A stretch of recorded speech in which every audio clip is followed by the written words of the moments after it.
Hello, everybody. Welcome to another Warhammer Weekly. If it's Wednesday, it's Warhammer. Joining me, as always, is my co-host, Lokier Fellhart. How you doing, Tom? Oh, I see how it is. Hello, You got a everyone. squid face.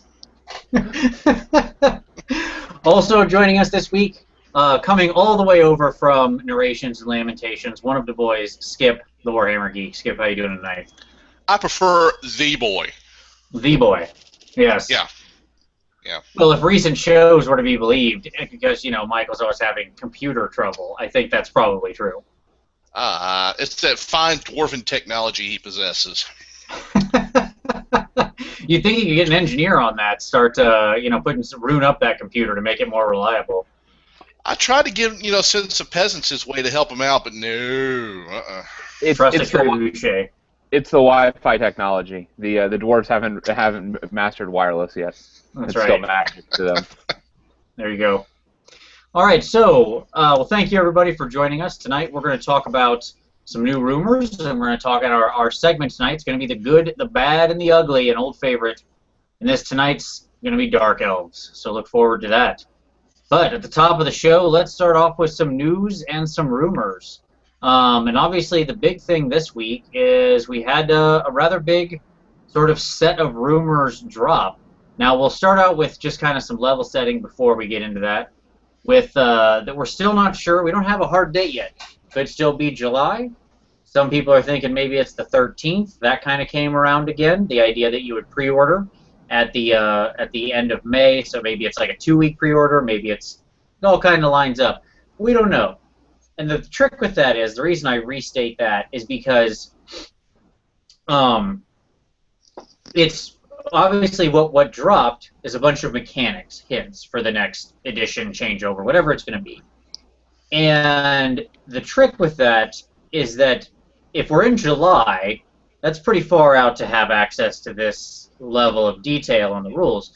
If we're in June, we're basically exactly a month away as of today of that rumored date. And so if that's true, maybe a little more believable. Either way, this is one set of things that got dropped, and even the person who originally dropped it said take a lot of salt with it. So load up on your sodium chloride, because it's time to salt up for this set of rumors. Not only that, let's really qualify this. They also said, I'm posting this on not my main account because I don't want this rumor to be associated with me in the event that it's wrong. Exactly. So that's how little faith they actually had in these rumors. Yes.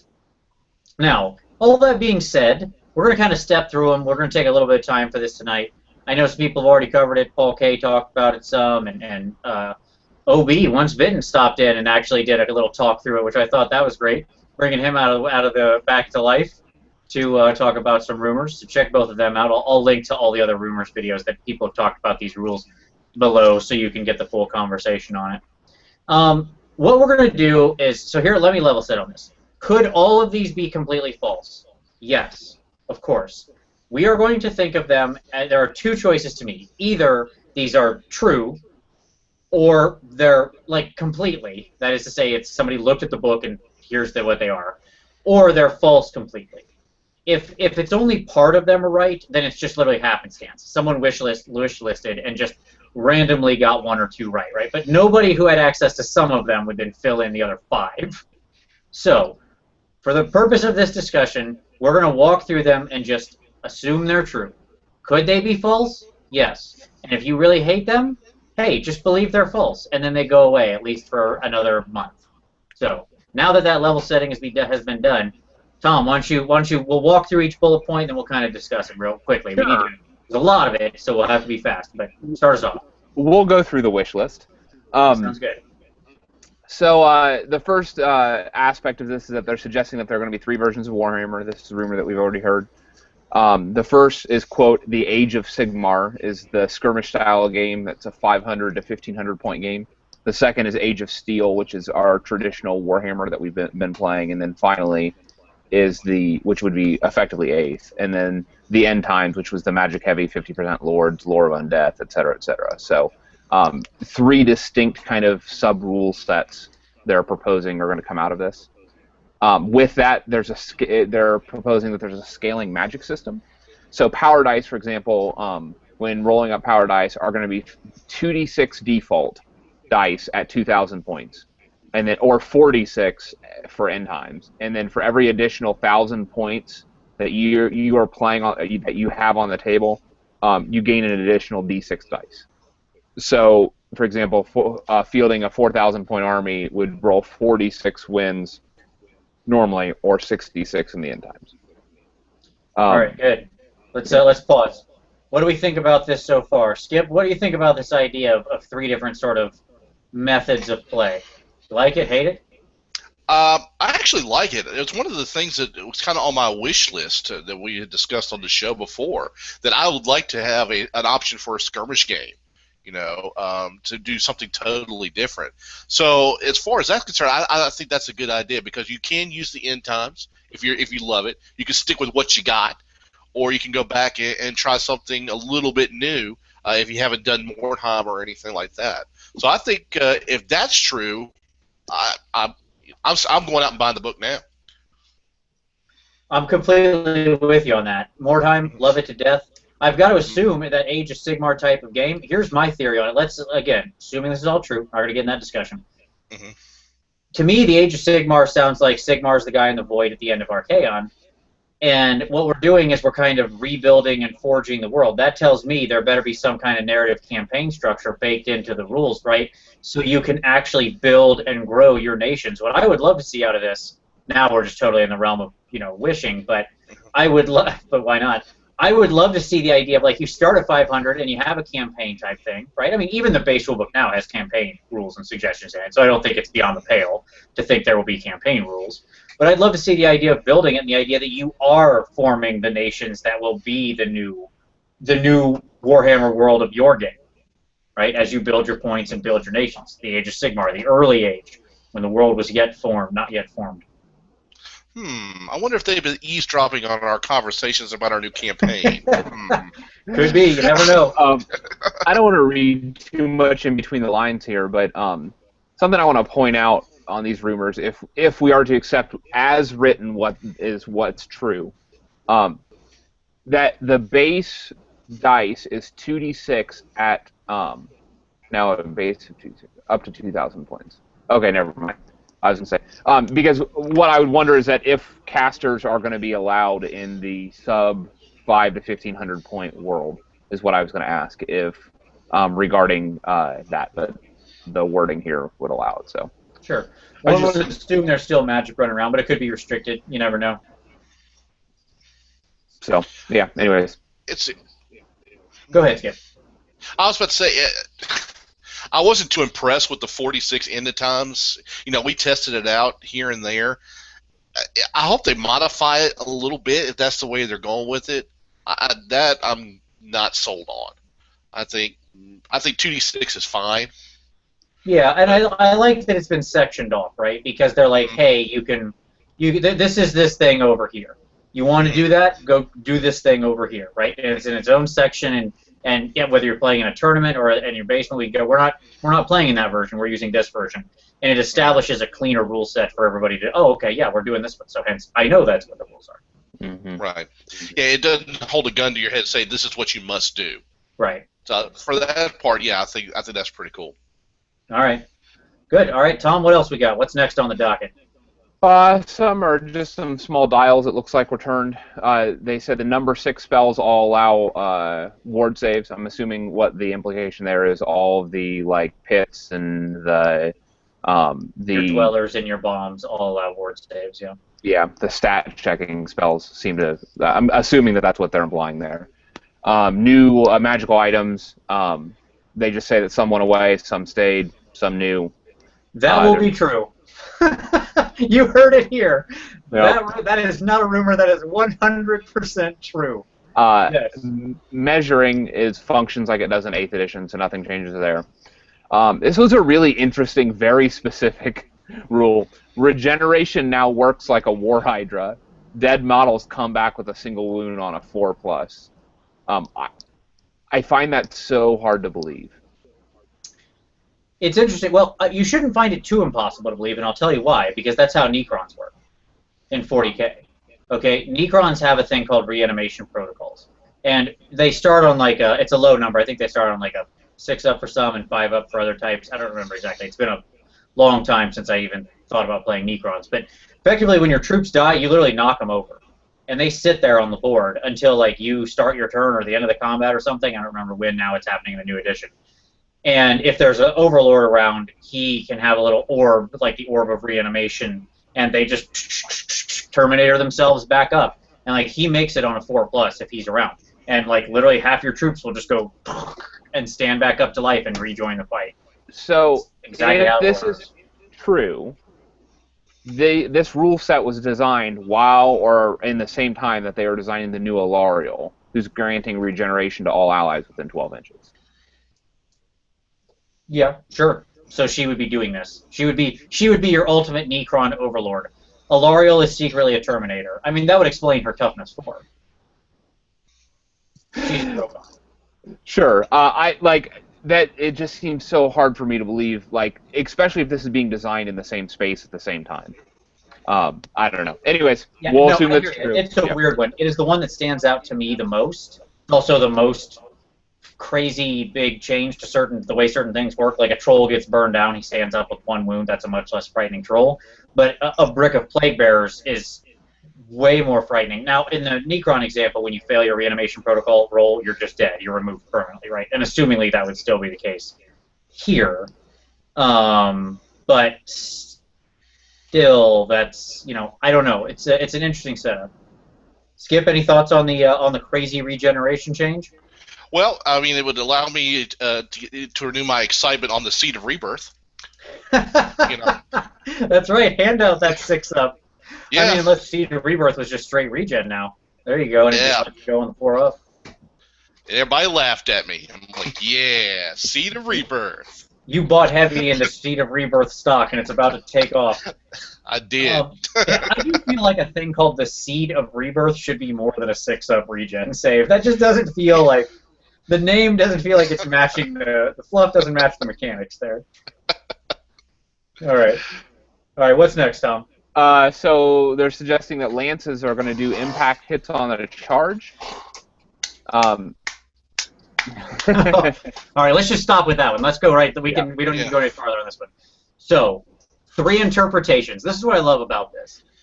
What I love getting partial stories. This happened in the change between 7th and 8th too. And like everybody assumes it's the end of the world, but you don't know until you know the whole picture. Again, assuming this is all true. Lances do impact hits on the charge. Okay. Option 1, that is all they do. No more +2 strength.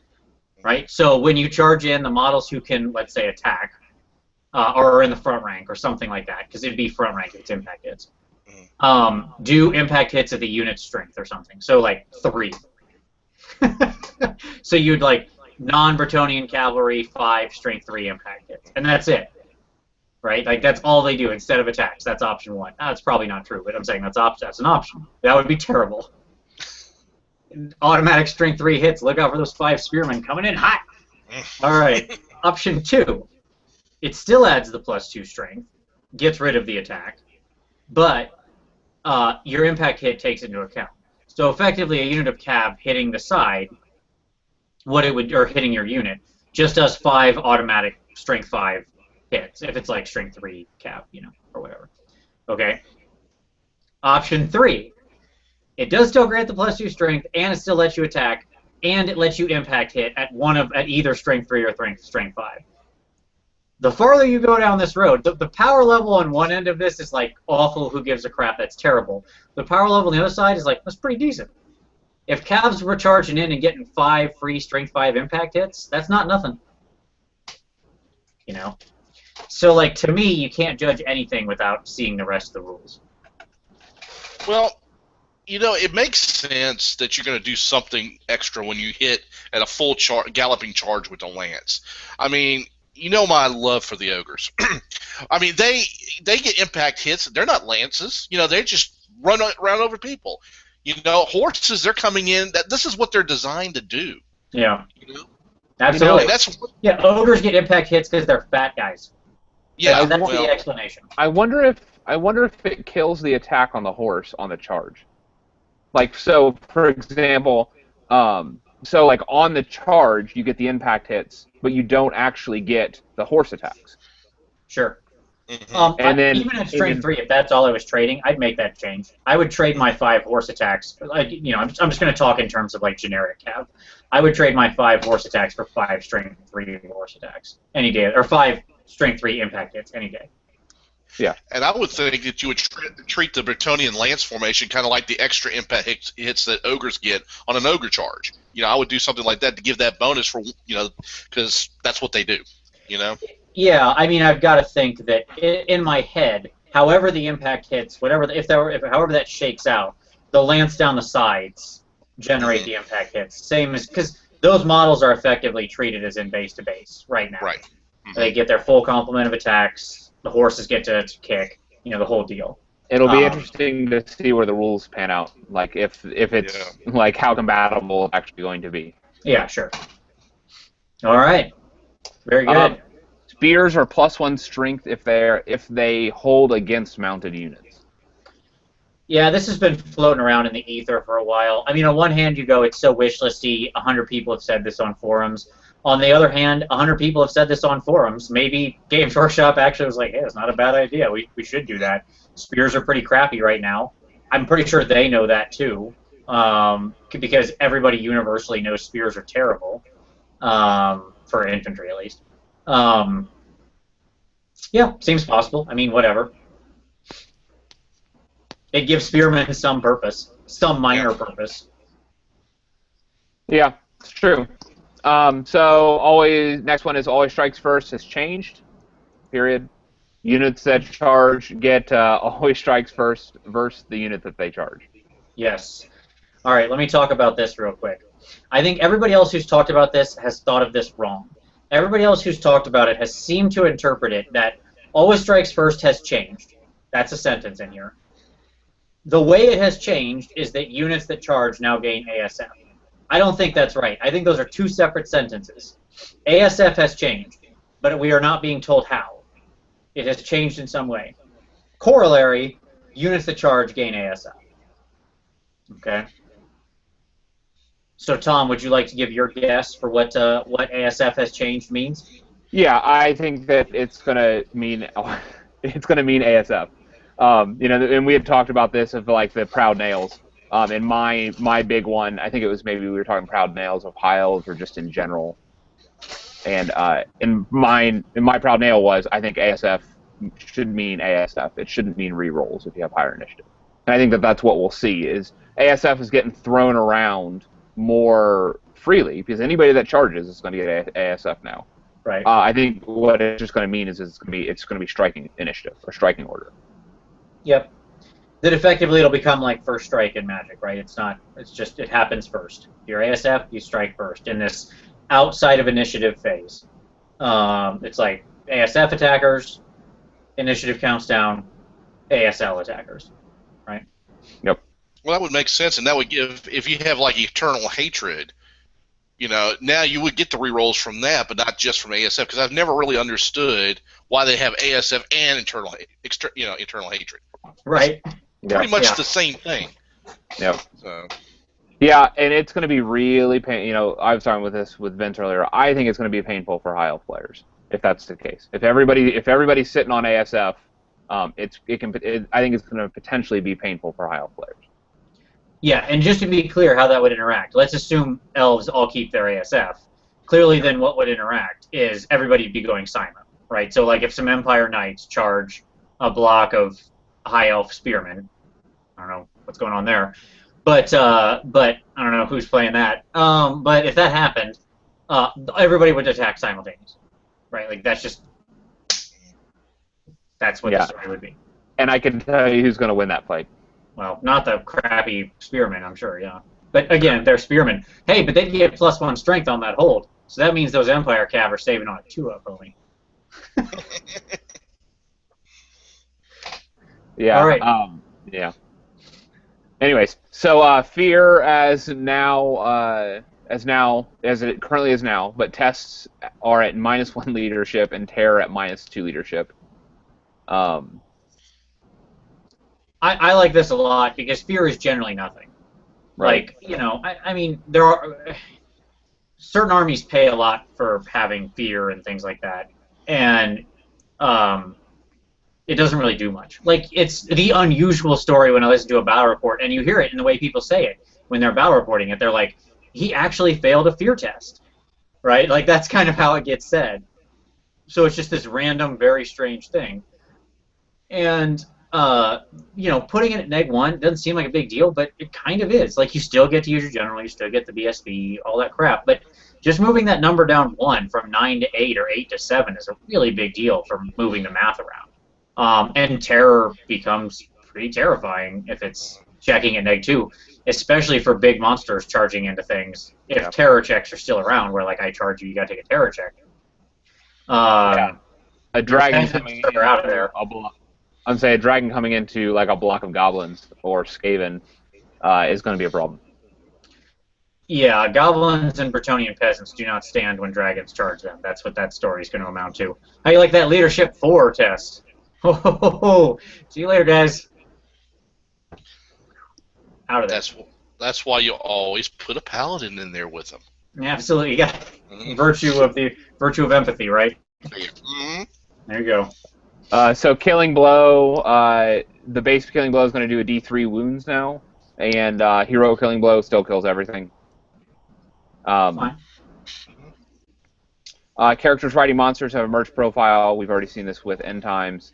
Let me talk about this for a second. This is the one that causes on the forums the most consternation, right? Yep. Because everybody's like, what's going to happen is we're going to get a dragon with a 1-up armor save and a 3-up ward and yeah, maybe. I mean, I'm not going to tell you that's not possible, but I'm not going to say that that's also the necessary consequence of this. You have no idea how these things are combining, right? Like, what if the way they combine is like this? When you buy a big mount and you mount on the monster, you get the monster's armor bonus, but the combined unit may never have a ward save of any kind. I'm not saying that's the rule. I'm just saying, what if that were to be the rule? Okay? Does that change your mind? Does that move the needle any? You know what I mean? Like, my point is if you hate that rule, I don't care. That's fine. My point is there's 100 rules like that it could be slapped in there. It's not just like take the 2 profiles, shove them together, everybody inherits everything. It's the best of all possible worlds. That is not in this rumor, so we have no reason to think it's necessary. Yeah. And we don't know how building out heroes is going to work in the new edition. Like, that would be that's the big, like, maybe heroes aren't customizable. Maybe you can't tack ward saves on heroes. Like, sure. I mean, all those are terrifying ideas, but maybe that's the direction. Sure. Well, maybe in your book you just have a guy on a Dreadlord on a Black Dragon, and he has like some selection of things he can take, but it's not kitted out in the same way. Yeah. Right. Yep. Skip, how do you feel about people on monsters? People on monsters. I've never had a very good success with them, to be honest with you. The one time I fielded a Dreadlord on a dragon, I was gone in round 2. So, if it helps, yeah, maybe it encouraged me to take it more.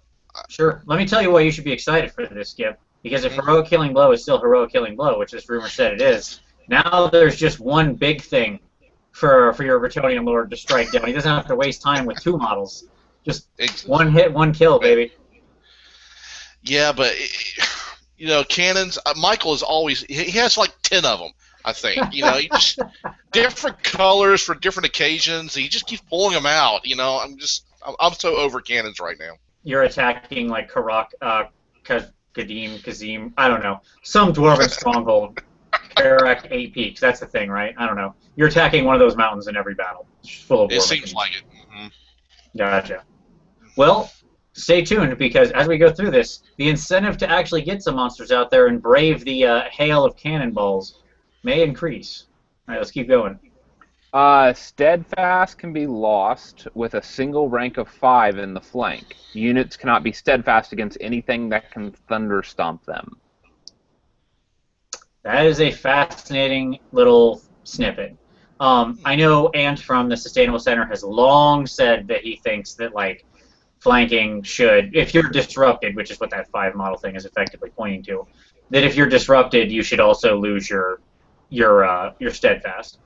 Because in general, big buses can get hit in the sides and the rear, and just, if there's like 100 troops there, they just, whatever, don't care.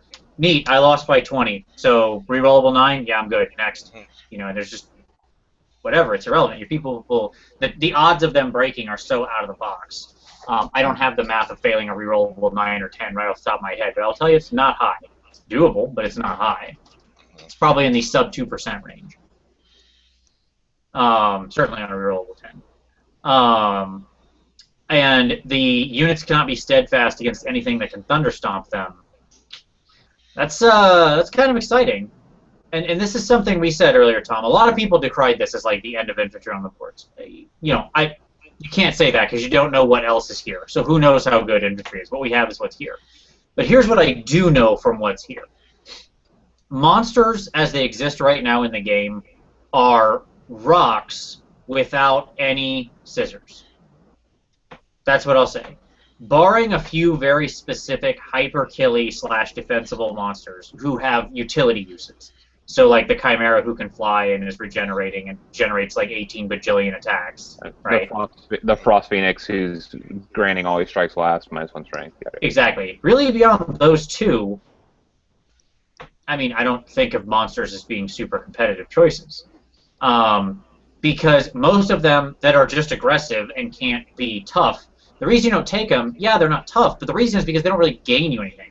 They're a lot of points in a few wounds that are easy to remove that don't stand to gain you back their points if they do make it across the board.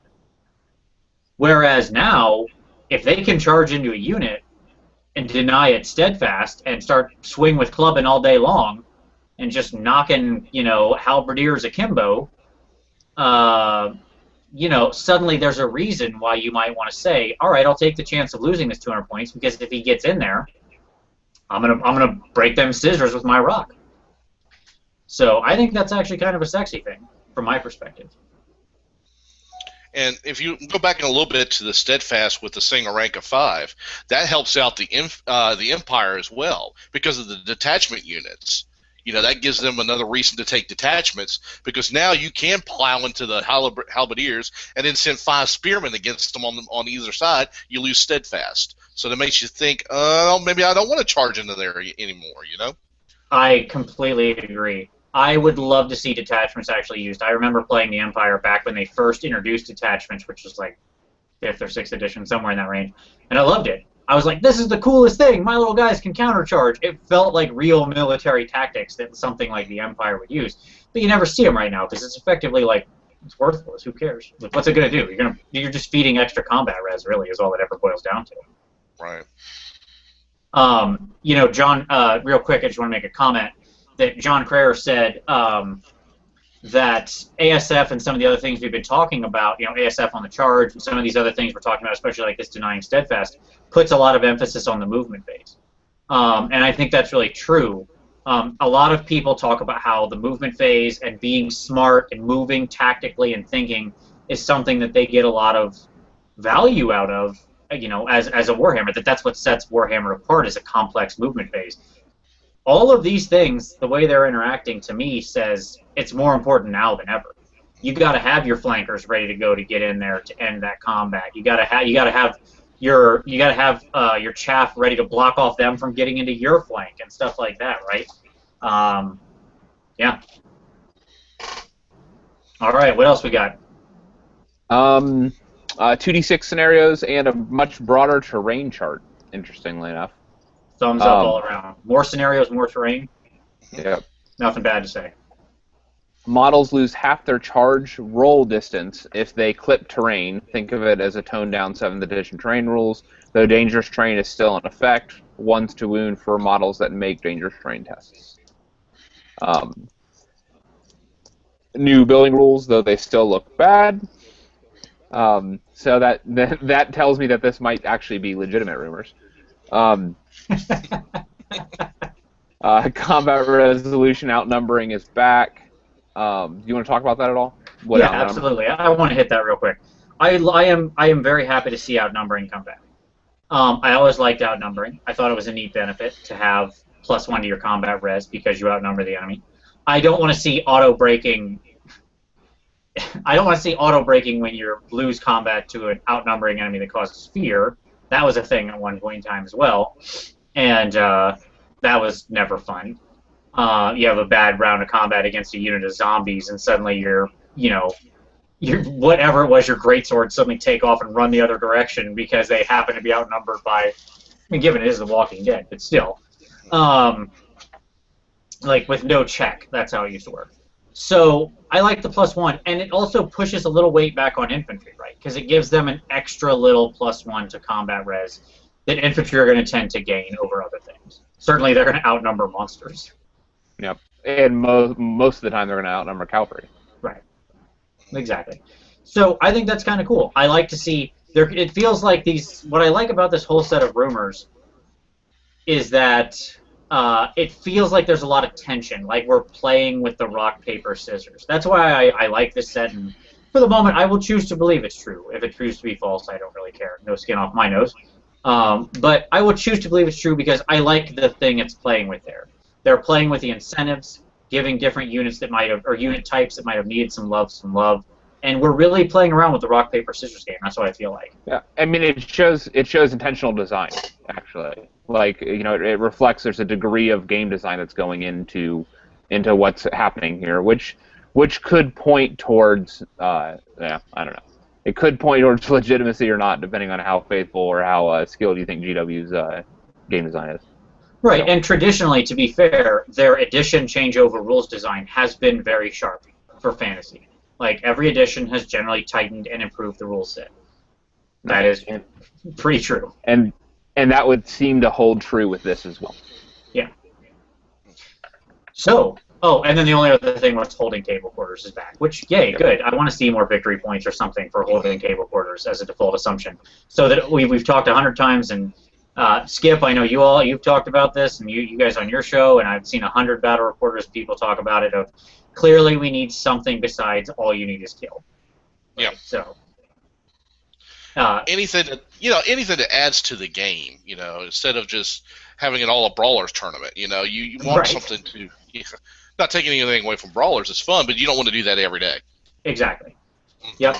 It also deflates the power of the Death Star, right? Because the Death Star basically holds a table quarter, no more, and so that's good. I like that. All right, so that's the rumors. That's pretty much what we got this week. It was a big week. I want to know what you think. Put your thoughts down below. We'll make sure to respond back. What do you think it's going to do? If they're true, what does it make you think? What else do you want to know besides what was shared here? What questions does this raise in your mind? Inquiring minds want to know. All right. So with that, let's move on to our feature segment for the night, which is the good, the bad, and the ugly. Tonight we're talking about that most sinister of elves, the dark variety from Nagarond, Nagarith. No, that's the Shadow Elf place. Nagarond? I don't know.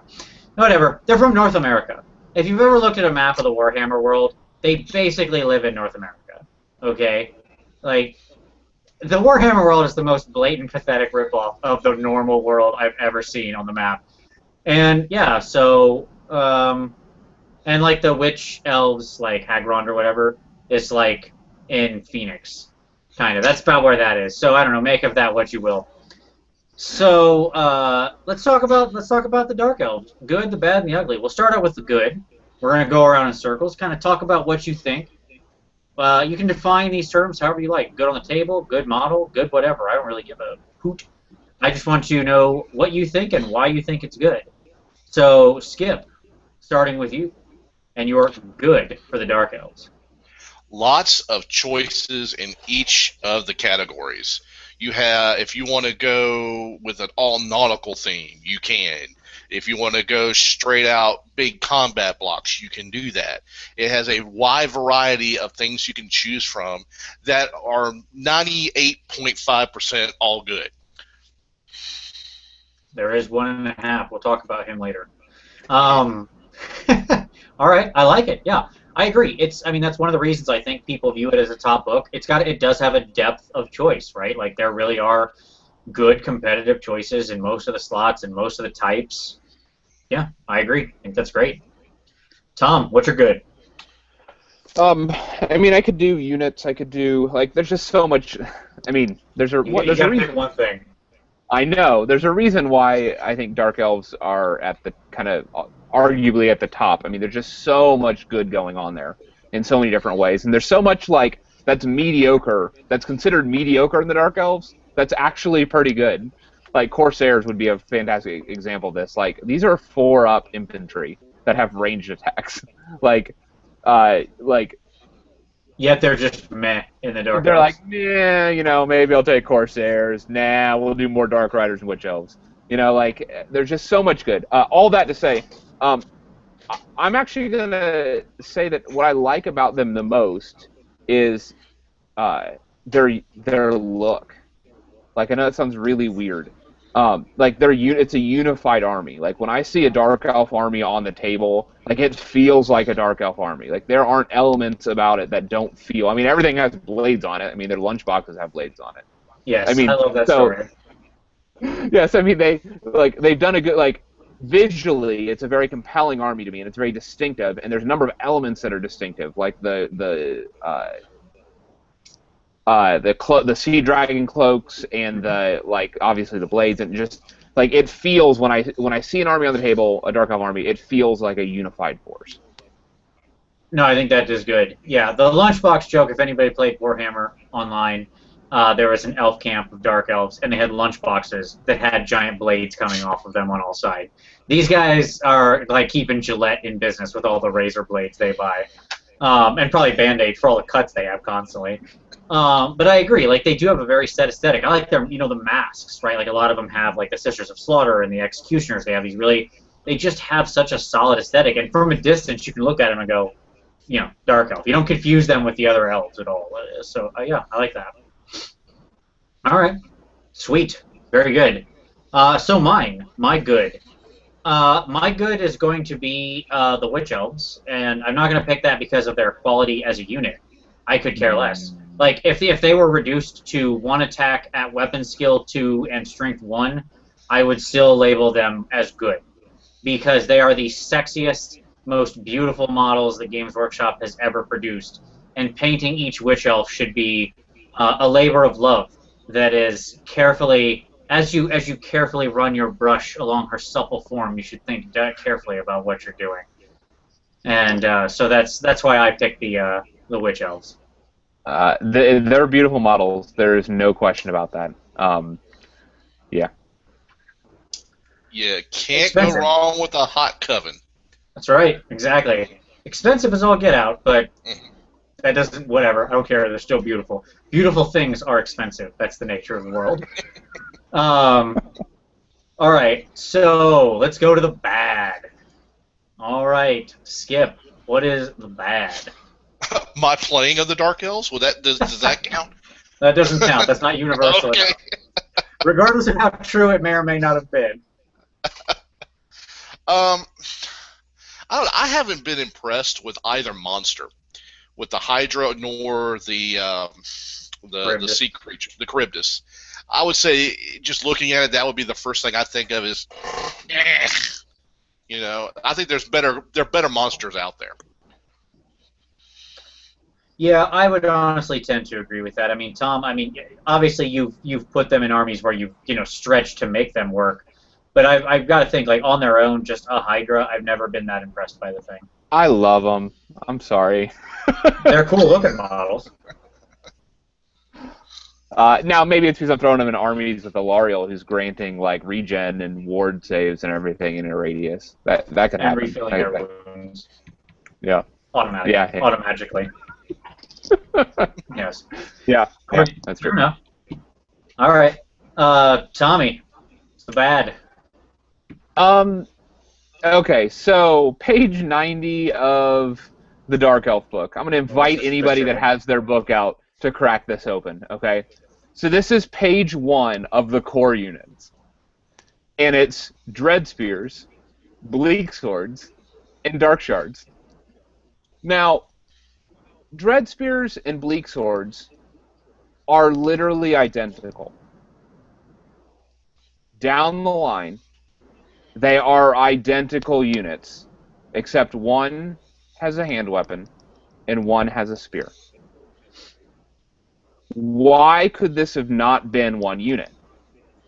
with either a free upgrade of switching spears to swords. Alternatively, why could all three of these not been the same unit? They're in the same box. If you buy them from Games Workshop, they are the same box. Why could this not have been one unit that just had a 3-point upgrade for crossbows? Like, it is driving me, like, I don't understand it. I've literally refused to buy these. Refused to buy them because of just, from a design standpoint, just how terrible conceptually what's going on in this book between these three units. Like, I'm embarrassed for Games Workshop. Very nice, Skip. Yes. Yeah, no, it is the land of duplicitous core choices. Yeah, that's definitely true. I just don't understand. Like, they invaded the Empire one time. They saw that they defined their state troops by the thing the guy is holding. That guy's got a pointy stick. That guy's got a shorter but slightly sharper stick. And that guy's got a longer stick with a pointy thing on the end. There are 3 different units now. Look at that. It's that easy. it just makes me sad. Anyways. All right, fair enough. My bad is going to be the Harpies because they don't have enough of a purpose in the army, and so like mechanically I don't like them very much because they're just such good chaff. Like, yeah, they fly, but I don't believe in them as chaff. But in addition to that, the real reason they're getting the bad is because of those god-awful models. They are as hideous as the Witch Elves are perfect. They are the night to the day of Witch Elves. They're grotesques. I don't know who... I'm sorry if the sculptor who originally sculpted the Harpies somehow happened to watch this. I apologize, but I'm sure you did other good work, but that was god-awful. And they should be cast into a pit. We should be going to people's homes to collect them and take them away, so that these never have to be on a table again, poisoning the eyes of your opponents. They're that bad. That's my feeling on that. That may be a bit of hyperbole, but I think they're a little bad. I like the Harpies. I own 15 of them. I don't even know how to respond to that, Skip. Now, do you have the legitimate, like the real Harpy, like hairy leg, awful, gross, weird-faced Harpies? Yeah, I had the medals. Yeah. Mm-hmm. Yeah, the fact that they haven't been recast since 1995 might also have something to do with this. Well, I thought I had them. They're 10 years older than YouTube. We're shocked that they're not great. Like, yeah. There it is. Say something. We have a lock on Skip for a second. There we go. There she is. Mm-hmm. Hideous. Hideous. Don't listen to Vince. I love you. Yes. So I'll give them a half on mechanics, but a complete fail on look. All right. Like I am eagerly waiting the day that Toughest Girls of the Galaxy that stuff delivers, and I get a box of their Harpies, which are much more beautiful, theoretically. We'll know soon enough. All right. So now we come to the final, the ugly. UGLY. You ain't got no alibi. You ugly. So you would have thought I would have picked the Harpies, but no, I didn't. So, ugly. Skip. What do you think is ugly in the Dark Elf army? As in model-wise, or just in general? However you choose to interpret that. Michael can agree with this. If you cast... What is that spell? Oh, I slipped my... The one that gives you initiative... It changes your initiative to your strength. The shadow spell. Sure. You cast that on... Occam's Mind Razor. Occam's... Thank you. And cast that onto a big block of Witch Elves and slam into some beastmen. Yes! That's ugly. That is ugly. Mm-hmm. That is definitely ugly, yes. Yeah. Tom, what's your ugly? I'm a dirty player. Like everybody knows that. Like I've just talked about putting Alariel into an army with a bunch of Hydras, regenning, filling wounds, granting regen and ward saves and all that. But I feel dirty every time I put Doomfire Warlocks on the table. Like if I put a block of 5 Doomfire on the table, like there's a part of me that goes, do I really want to go that far? Do I really want to be that guy? Let alone you put 2 down, one of them's a bus. Sure, why not? Just go all the way. Just bathe in the filth. Yeah, like I just, I'm a dirty person, but I think I might actually have standards. Like when I like that, like those like Doomfires they're just so filthy, and there's a part of me that is guilty. Like I will put multiple Frost Phoenixes in a force and not feel a tinge of guilt about that. But again, when I put those Doomfires, you said I should. Yeah. But when I put Doomfires down, like something about like it causes me to recoil. It's ugly. Yeah, I mean they're a funny thing. I watched Lord Tremendous's last battle report, and it was him against Holy Death's Dark Elves, and his vampire had been demounted and was like trying to run and hide behind a hill to preserve his points. And at the bottom of 6, the Brolocks just sweep around. And there's like 1 left in one of the groups, but it doesn't matter. He can still crack off the big Doom Bolt, which is what he did. They both it was like 6 dice Doom Bolt, big, all the dice left Doom Bolt or whatever, and flip, melted went the vampire. Because one of them, is just as dangerous as 5 of them, effectively.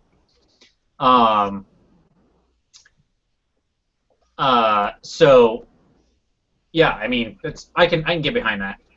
My ugly is going to be my most favorite model, my most favorite special character in the Dark Elf army, and that is Hellebron.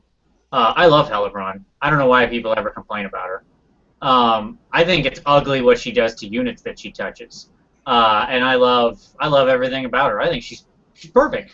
She is the perfect special character because she is like 100% murder. There's nothing else there. She is like murder given physical form, just ready to make paste out of her enemies. But that being said, after she destroys half of the unit single-handedly, it just takes like 3 spearmen to walk up to her and go. And then she just like falls over dead. I mean, she's made of tissue paper. She is the most murderous tissue paper that has ever been crafted. So like she's got no D, she's all O. Mm-hmm. And that's why I love her. I like models. I like characters that have one clear purpose. I like when they have clear weaknesses. Like they're very defensive but no offense, or they're very offensive but no defense, or they're sort of pure toolbox utility that they lack on the other sides. I like things that have that. I don't like models that feel overpowered where they can do sort of everything. They are hard to kill and they're incredibly killy themselves and they fly around and just I don't know any of those. Yeah, sure. I have been told I cannot bring that even into Mitt's house because they would flip the table on me, even if I bring the model in. So that's ridiculous. I gotta have a talk with Mateer about this. Yeah. She's perfectly fair. There are probably worse special characters in that book, like let alone the rest of them. The problem is that we have one of our friends who's a tournament player who comes over and plays and does warm-up games with us. And he brought the Hellebron list and just wiped the table with the two of them. I didn't get a chance to play it. So ever since then, I joke about it, and they said, nope, we're flipping the table. Nope. Wait, whose table is it? Oh, it's Mitt's. I would bring just her and put her on the table and just do this. The next move is yours, sir. You can get a Hellebron model pretty cheap. You can get the bits for a couple bucks. Might be worth it to see if you can actually get him to flip that table.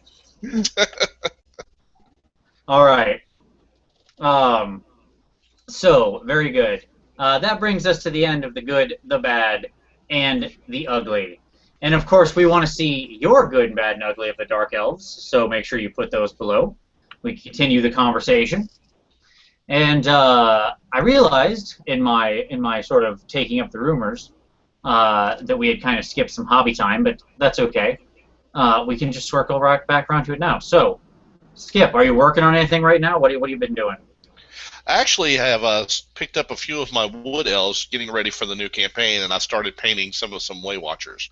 So that's my kind of what I'm on the table with. And as of tomorrow, I'll pick up the absolutely gorgeous ones that Alicia has done, my Sisters of the Thorn. So I can't wait to see them out on the table as well. Very nice. Now, do you know, did she do a video on those and the painting of them at all? I'm not sure she did or not. I would like to think that she did. I think she did post some pictures. Very good. Well, hopefully she did a video. I always like it when she does walkthroughs, and those are somewhat challenging models. So, Alicia, we hope to see a video on that. Or if not, maybe some Wild Riders or something too. Same kind of thing. Yep. Tom, what about you? You've been having any time lately? I know you're coming to the end of your semester. You had any time for anything? Getting a little bit of paint on those Savage Orcs. All right, they're coming along. That's okay. That's good. Any forward progress is forward progress. I'm glad to hear it. That's good. For me, hey, guess what? Whoa, as always, Vince has knights right below him. He can just pick and hold up. This is my Bretonnian. This is the Bretonnian Lord model. There you go. He'll go up later. He's not quite done yet.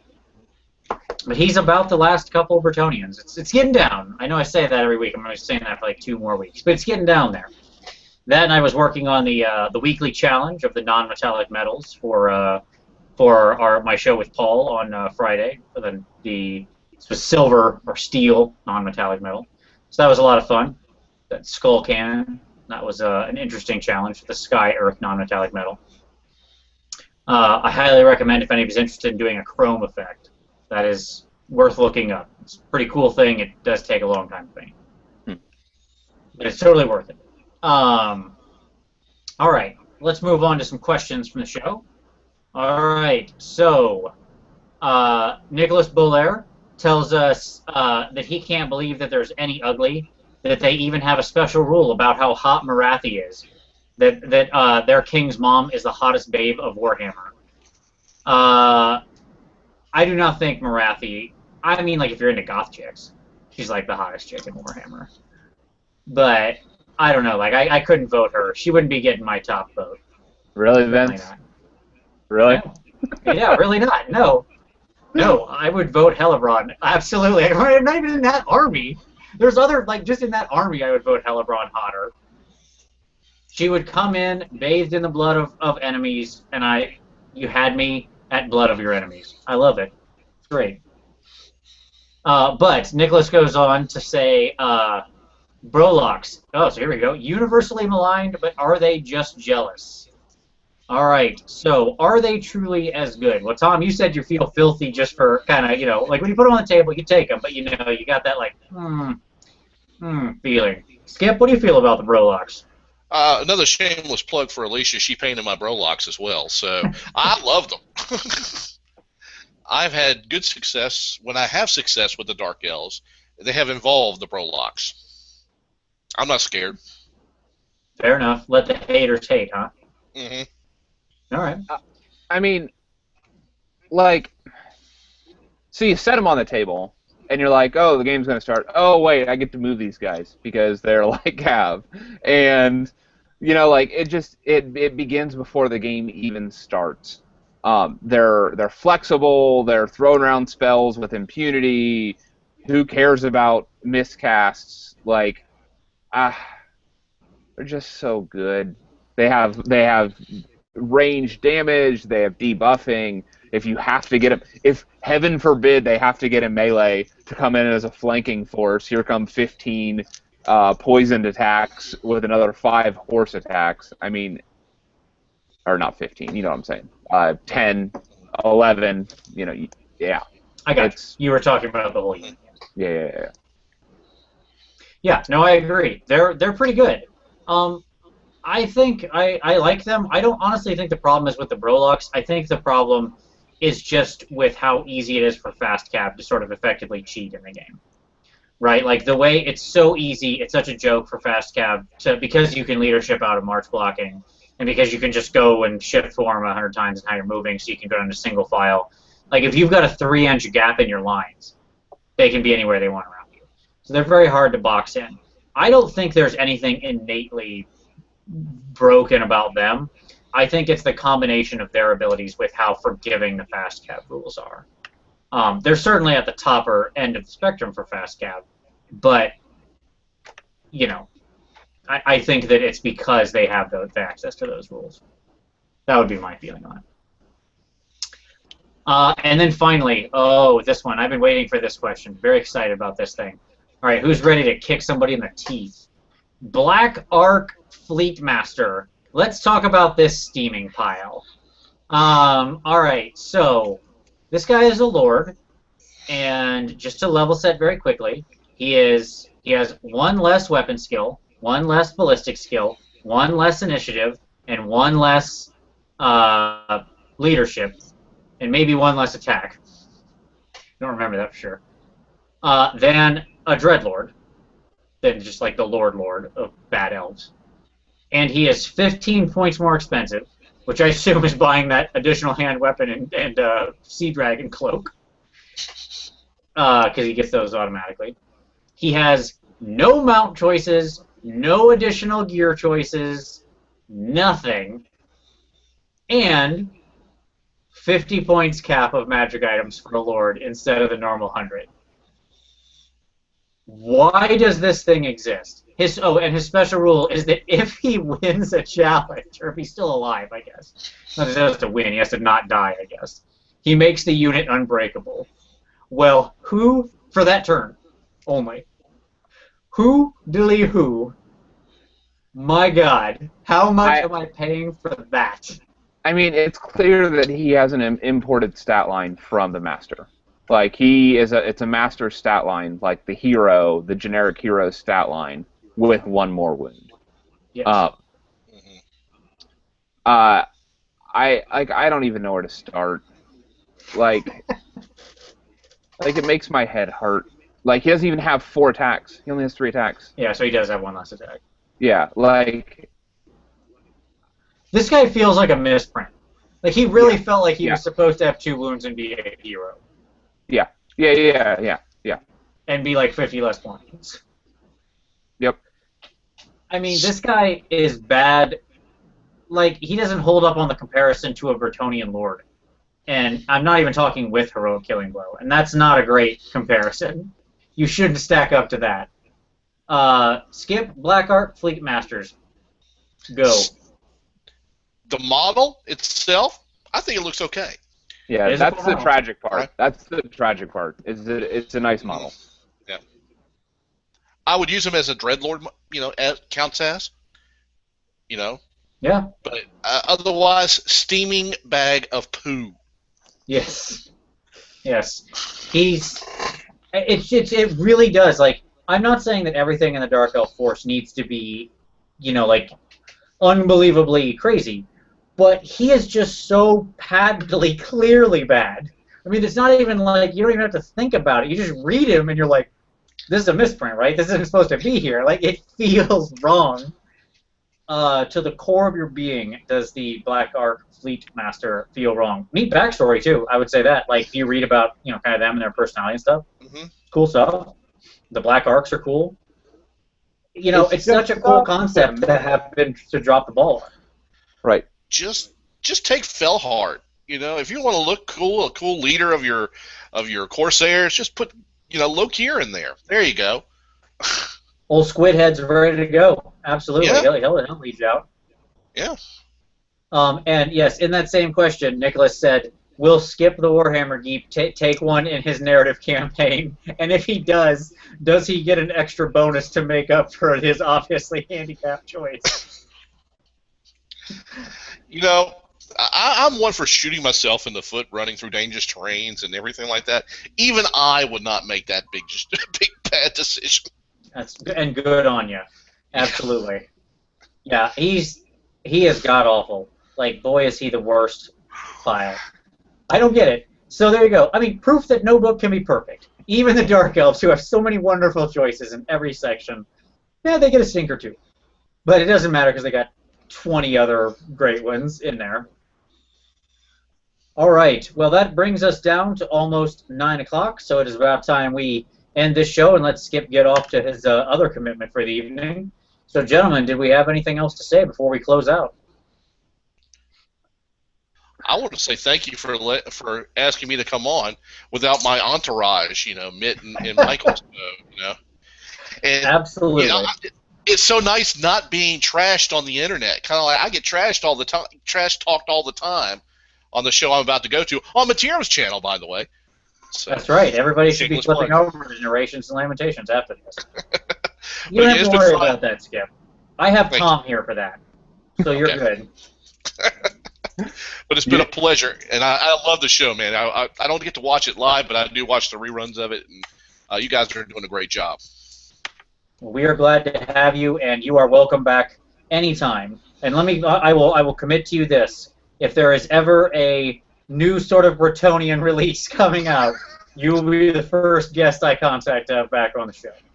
After you give me mouth to mouth, as I will have passed out on the floor. So. Tom, any final thoughts? I am just ready for there to be some direction. Like, I'm feeling the tension of, like, what is happening with Warhammer? What is going... Like, because I see it in my purchasing. I'm just ready for there to be a clear way forward. Fair enough. You want one direction, that's what you're saying. You're looking for the boy band. I get it. You're a 12-year-old girl. That's what I'm trying to say, Tom. Did you get that part? Thanks. Yeah. Good. Just making sure. Just want to make sure that was clear. I was really hoping your pain, Tom. I feel your pain. Exactly. Yep. Exactly. You know your love's win. All right. And with that, we thank you all very much, as always, for tuning in. Make sure to leave your comments, like if you like it, subscribe, and as always, see you next Wednesday.